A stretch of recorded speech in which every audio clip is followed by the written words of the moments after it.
ఉన్న బంగారాన్ని విడిపించి ఆ రోజు ఆన్లైన్ రేటుకే మేము కొంటాం. Sharma gold company. ప్రభుజీ, గోదాదేవి గురించి అలాగే ధనుర్మాస విశిష్టత గురించి తెలియచేయండి. చాలా వైభవంగా జరుగుతాయి ధనుర్మాసం అంతా కూడా. ప్రత్యేకించి వైష్ణవ ఆలయాలన్నీ కూడా పండగలా ఉంటుందన్నమాట. ఆ వాతావరణం అంతా, ఆ మాసం అంతా చాలా ప్రత్యేకమైన పూజలు జరుగుతూ ఉంటాయి కదా. విశిష్టత మాకు తెలియచేస్తారా? తప్పకుండా.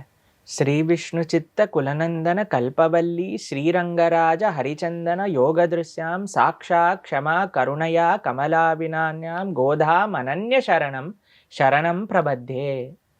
గోదాదేవి యొక్క అద్భుతమైన చరిత్ర, గోదాదేవి యొక్క భక్తి.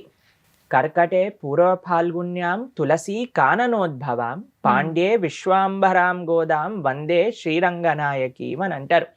గోదాదేవి మనకి పాండ్య దేశంలో శ్రీవెల్లిపుత్తూర్ అనే ప్రదేశంలో, తమిళనాడులో విష్ణు చిత్తులు అని వాళ్ళ నాన్నగారు, ఆయనకి ఆవిర్భవించింది ఒక తులసి కోటలో, ఒక వనంలో, తులసి వనంలో ఆవిడ ఆవిర్భవించింది అనమాట. అయితే ఆయన ప్రొద్దున పూట వెళ్ళేసరికి ఈ చిన్ని పాప అక్కడ దొరికిపోయింది. ఎలా అయితే సీతమ్మ తల్లిని పెంచారో అలా విష్ణు చిత్తులు కూడా గోదాదేవిని పెంచుకున్నారనమాట. పెంచుకొని చక్కగా, ఆయన చాలా గొప్ప భక్తులు, పెరియాల్వార్ అని అంటారనమాట. పెరియాల్వార్ ఎంత భక్తి అని అంటే, మనం భగవంతుడి దగ్గరికి వెళ్ళినప్పుడు ఏం చేస్తామండి, వెంటనే మన దగ్గర ఉండే కోరికలన్నిటినీ చిట్టా ఇప్పేసి నాకు ఇది చేయించు, నాకు ఇది చేయించు, నాకు ఇది చేయించు అని అడుగుతారు. కానీ పెరియాల్వార్లు భగవంతుడు ఈయనని చూడ్డానికి వస్తే ఏమని ప్రార్థన చేశారు తెలుసా? అయ్యా స్వామి, నీకు దిష్టి తగలకుండా ఉండాలి, వీళ్ళందరూ నిన్ను చూసినప్పుడు జాగ్రత్త, నువ్వు జాగ్రత్తగా ఉండాలి అని స్వామికి మంగళ శాసనాలు చేసిన భక్తుడు అనమాట విష్ణు చిత్తులు. అది నిజమైన ప్రేమ. భగవంతుడి కోసం మనం ప్రార్థన చేయటం, మన కోసం మనం ప్రార్థన చేసుకోవటం కాదు, స్వామి బాగుండాలి అని ప్రార్థన చేసిన గొప్ప భక్తుడు పెరియాల్వార్లు అనమాట. ఆయనకి గోదాదేవి అవతరించింది చక్కగా చిన్నప్పటి నుంచి. అందుకే పిల్లలకి ఆధ్యాత్మికత నేర్పించటం ఎంత ముఖ్యము అనేది మనం ఆండాళ్ తల్లి యొక్క చరిత్రలో మనం చూడొచ్చు. చిన్నప్పటి నుంచి విష్ణు చిత్తులు కృష్ణుడి గురించి చెప్పడం, కృష్ణుడి యొక్క లీలల గురించి చెప్పడం, చిన్న చిన్న సేవలు, పూలమాల ఎలా కట్టడం, అవన్నీ గోదాదేవికి చిన్నప్పటి నుంచే నేర్పించారు. నేర్పించేసరికి అమితమైన ప్రేమ గోదాదేవికి కృష్ణుడి పట్ల కలిగింది. నేను కృష్ణుడినే పెళ్లి చేసుకుంటా అనింది. అప్పుడు మరి ఏం చెయ్యాలి అని అంటే, ఒక వ్రతం చేద్దాం, చక్కగా అందరం కలిసి చేసుకుందాం వ్రతం, చక్కగా భగవంతుడి యొక్క ప్రసన్నత కోసం ఈ వ్రతం చేస్తే భగవంతుడు లభిస్తారు అని మీరు ఇందాక అన్నారు కదా.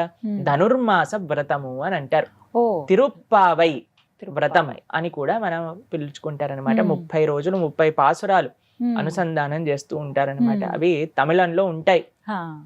ఎంత మంచిగా గోదాదేవి వ్రతం చేసింది అని అంటే, కృష్ణుణ్ణి పొందటం సులభమైన విషయమే అండి, పెద్ద కఠినమైన విషయం కాదు. కేవలం ఆ సున్నితమైన ప్రేమ, ఆ మనస్సు, స్వచ్ఛమైన భావన భగవంతుడి పట్ల మనకు ఉండాలి. దాంట్లో కొన్ని మెయిన్ ప్రిన్సిపల్స్ ఉన్నాయండి.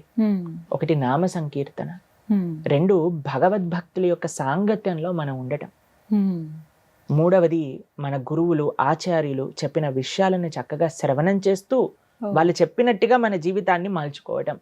ఇవన్నీ కూడా శాస్త్ర సిద్ధాంత సారాంశాన్ని మొత్తం ఆండాళ్ తల్లి 30 పాటలలో పెట్టేసింది.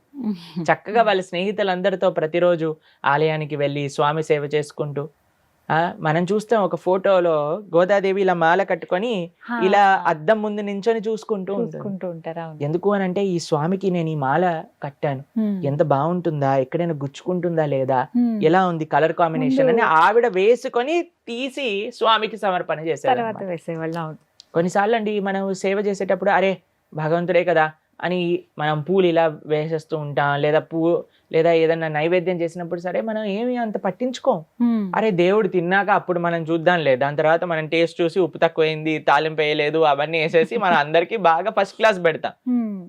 కానీ గోదాదేవి యొక్క భావన ఏంటండి, అయ్యో కృష్ణుడు బాగుండాలా, మాల బాగుండాలా, గుచ్చుకోకూడదా అని చూసుకొని ఇచ్చేది. ఒకరోజు తండ్రి గారు చూసారనమాట, అయ్యో స్వామికి వేసే ముందు నువ్వు వేసుకుంటున్నావేంటి, అలా చేయకూడదు, అది అపచారం అని అంటే, సరే నాన్న రేపటి నుంచి చేయను అనేసరికి గోదాదేవి మాల కట్టేసేది, అందులో పెట్టేసేది, విష్ణు చిత్తులు తీసుకెళ్లారనమాట. అయితే భగవంతుడు అన్నాడు, ఓ ఈ రోజు నీ కూతురు వేసుకోలేదు మాల, నాకు ఇది వద్దు అంటే, అయ్యా ఏంటి నీకు నువ్వు మాల వేసుకుంటే అది అపవిత్రం అవుతుంది కదా, లేదు లేదు, భక్తితో ప్రేమతో చూస్తున్న మాలలే నాకు కావాలి, కాబట్టి గోదాదేవిని వేసుకున్నాక నేను వేసుకుంటా అని చెప్పారు అనమాట స్వామి.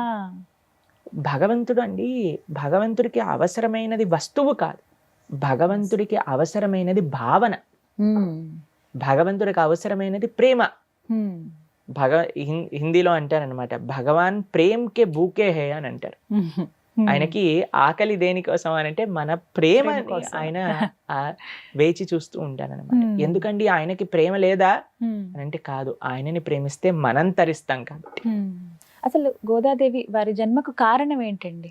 మనకి భక్తి మార్గాన్ని చూపించడానికి, సులభంగా కృష్ణుణ్ణి ఆరాధన చేసి కృష్ణుణ్ణి పొందవచ్చు అని తమ జీవితంలో తాను ఆచరించి భగవంతుణ్ణి ప్రేమించి భగవంతుణ్ణి పొంది మనందరికీ ఒక మార్గదర్శకాన్ని చూపించింది. భక్తి, కృష్ణ భక్తి అనేది చాలా సులభం. చిన్న పిల్లండి గోదాదేవి వ్రతం చేసినప్పుడు ఎవరికైనా సులభం, అది ఎంతో ఆనందకరమైనది అని ప్రపంచానికి నిరూపించడానికి గోదాదేవి అవతారం అన్నమాట. కాబట్టి ఈ మీరు చెప్పినట్టుగా కృష్ణుడు భగవద్గీతలో మాసాన మార్గశీర్షోహం అని చెప్తారు. మాసములలో నేను మార్గశీర్ష మాసాన్ని, అదే ధనుర్మాసంగా మనం చెప్తాం. ఈ 30 రోజులు కూడా వివిధ వైష్ణవాలయాలలో ప్రొద్దున పూట చక్కగా అద్భుతంగా తిరుప్పావై అనుసంధానం చేసుకోవటం, చక్కగా చక్కెర పొంగలి, కట్ట పొంగలి, పులిహోర, దద్దోజనం, ప్రసాదాలు. మేము చిన్నప్పుడు మేము చిన్నగా ఉన్నప్పుడల్లా కూడా ఈ క్రిస్మస్ హాలిడేస్ వచ్చేవి మాకు, మా అమ్మమ్మ గారి వాళ్ళ ఇంటికి వెళ్ళామన్నమాట. వెళ్తూ ఉండేవాళ్ళం. మేము ప్రొద్దున పూట చిన్నప్పటి నుంచి కూడా ధనుర్మాస వ్రతం పూర్తిగా చేస్తూ ఉండేవాళ్ళం అనమాట. ప్రొద్దున పూట తెల్లవారుజామునే లేచి ఆలయానికి వెళ్ళి పాసరాలు అనుసంధానం చేసుకొని ప్రవచనం సేవించి స్వామి తీర్థగోష్ఠి అన్ని చేసుకొని ప్రసాదం స్వీకరించి ఇంటికి వచ్చేవాళ్ళం. ప్రొద్దున పూట 4:30 నుంచి ప్రొద్దున పూట 9 గంటల వరకు ఆలయంలోనే ఉండేవాళ్ళం ధనుర్మాసం మొత్తం కూడా. ఈ పాశురాలు ఏవైతే ఉన్నాయో ఎవరైనా పఠించవచ్చా అండి? అందరూ చక్కగా పాసురాన్ని పఠించటం కంటే ముఖ్యం ఏంటి అంటే పాసురాలను అర్థం చేసుకోవటం, అందులో ఉండే భక్తి తత్వం, గోదాదేవి ఏం చెప్తుంది అని అర్థం చేసుకోవటం. మన ప్రణవానంద దాస్ ఛానల్లో కూడా 30 రోజులు 30 తిరుప్పావైకి సంబంధించిన పాసురాలకు సంబంధించిన లెక్చర్స్ అవైలబుల్ గా ఉన్నాయి. కాబట్టి అవి చిన్న చిన్న షార్ట్ వీడియోస్ ఫార్మాట్ లో 15-20 minutes ఫార్మాట్ లో ఉన్నాయన్నమాట. ఎందుకంటే అండి మనం పఠించేస్తాం, దాని యొక్క ఫలితం ఉంటుంది, కానీ దాని యొక్క అర్థం తెలుసుకుంటే అప్పుడు నిజంగా మన జీవితంలో ఎలా భగవంతుడి దగ్గరికి మనం వెళ్ళొచ్చు అనే విషయాలు మనకు అర్థం అవుతాయి. అంటే మాలాంటి వాళ్ళ కోసం సింప్లిఫై చేసి చెప్పండి ప్రభుజీ, అంటే ఉద్దేశం ఏంటి, ఏముంది అందులో పాశురాల్లో, ఏం చెప్పదలుచుకున్నారు? శాస్త్ర సారాంశం మొత్తం కూడా మీకు ఒక విషయం చెప్తాను. ఎన్ని వేదాలు, ఎన్ని పురాణాలు, ఇతిహాసాలు అన్నీ ఉన్నాయి కదండి. అవును, అన్ని చదివేంత సమయం ఉందా మనకి? ముందు ఓపిక ఉండదు ప్రభుజీ. ఓపిక ఉండాలి, నిష్ట కావాలి, ఇంట్రెస్ట్ ఉండాలి, అది మాకు చదవాలి అనే ఒక ఇది ఉండాలి. నిజమేది. కానీ మీకు ఒక విషయం చెప్తాను, వీటి యొక్క సారాంశం మొత్తం కూడా ఎక్కడుంది అని అంటే భగవద్గీత, ఈ రెండిట్లో శాస్త్ర సారాంశం మొత్తం కూడా ఉంది. నిగమకల్ప తరోర్ గలితం ఫలం సుఖముఖాదమృత దవ సంయుతం పిబత భాగవతం రసమాలయం ముహురహో రసిక భువి భావుక అని అంటారు. శాస్త్రం మొత్తం కూడా ఆ సారాంశం, ఆ తీయదనం మొత్తం కూడా భాగవతంలో ఉంది. ఇన్ని చదవాల్సిన అవసరం, అన్ని చోట్లకి పరిగెత్తాల్సిన అవసరం లేదు. భాగవతం ఒక్కటి పట్టుకుంటే మొత్తం శాస్త్ర సారాంశం మొత్తం గీతా భాగవతాలలో ఉండిపోతుంది. ఈ గీతా భాగవతాల యొక్క సారాంశం అంటే ఒక సినాప్సిస్ రూపంగా మనం చూస్తే అది తిరుప్పావేలో కూడా మనకి లభిస్తుంది. ఏంటి తిరుప్పావే చెప్పేది అని అంటే భగవన్నామ వైభవం, 2 భగవద్భక్తి వైభవం, భాగవతుల యొక్క వైభవం. భాగవతులు అంటే భగవద్భక్తులు, వాళ్ళ యొక్క వైభవం. ఇవే అండి, ఈ 3ని మనం పట్టుకుంటే భగవంతుని చేరుకున్నట్టే. ఇవే పాశురాలలో వివిధ రూపాలలో ఎంత బ్యూటిఫుల్ గా ఆండాల్ ఎక్స్ప్లెయిన్ చేస్తుంది అని అంటే అంత బ్యూటిఫుల్ గా చెప్తుంది. ప్రభుజీ తమిళంలో ఉంటుందన్నారు కదా, అంటే మేము మాలాంటి వాళ్ళు చదువుకోవడానికి వీలుగా తెలుగు కానీ సంస్కృతంలో కానీ వింటూ వస్తే వచ్చేస్తాం. అంత ఈజీ కాదు. మేము కూడా చిన్నప్పుడు ఆ గోదా పాశురాలు నేర్చుకున్నప్పుడు కొద్దిగా సమయం పట్టింది, కానీ వచ్చేసింది. కాబట్టి అందరూ ప్రయత్నం చేయొచ్చు, అందరూ నేర్చుకోవచ్చు. నాకు ఒకసారి ఒకరితో మాట్లాడుతున్నాం అనమాట. ఓ నేను డాన్స్కి వెళ్తున్నాను ప్రభుజీ అని చెప్పారనమాట. అయితే ఏం డాన్స్కి వెళ్తున్నావు నువ్వు అని అంటే ఏదో జుంబా అని ఏదో చెప్పారనమాట. అదే నన్ను ఇదేంటబ్బా నేను ఎప్పుడు వినలేదు, ఇదే వెస్ట్రన్ డాన్స్ ఫార్మ్ ప్రభుజీ అని అంటే ఈజీ అయినా లేదు ప్రభుజీ కొద్దిగా కష్టపడాలి కానీ వచ్చేస్తుంది అని చెప్పారనమాట. అప్పుడు నేను అనుకున్నా ఒకళ్ళు ఒక డాన్స్ నేర్చుకోవడానికి ఒక వెస్ట్రన్ కల్చర్కి సంబంధించిన దానికి ప్రయత్నించి నేర్చుకొని చేస్తున్నారే, అలాంటప్పుడు మనం భగవంతుడికి సంబంధించిన ఏ భాషలో ఉంటే ఏముందండి, తమిళంలో ఉన్నా, వ్రజ భాషలో ఉన్నా, బెంగాలీలో ఉన్నా, ఒడియాలో ఉన్నా నేర్చుకోదగింది. ఎందుకంటే మనం స్వామి ప్రేమికులం కాబట్టి. మనకు ఆసక్తి ఉంటే ఖచ్చితంగా తప్పకుండా నేర్చుకుంటారు. ఆ సంకల్పం అనేది ఉండాలి. కాబట్టి ఈ తిరుప్పావై ధనుర్మాస వ్రతం అనేది చాలా అద్భుతమైన విషయం. ఆండాళ్ళ తల్లి చెప్పిన విషయాలు తిరుప్పావైలో ముఖ్యంగా వినటం చాలా ముఖ్యం.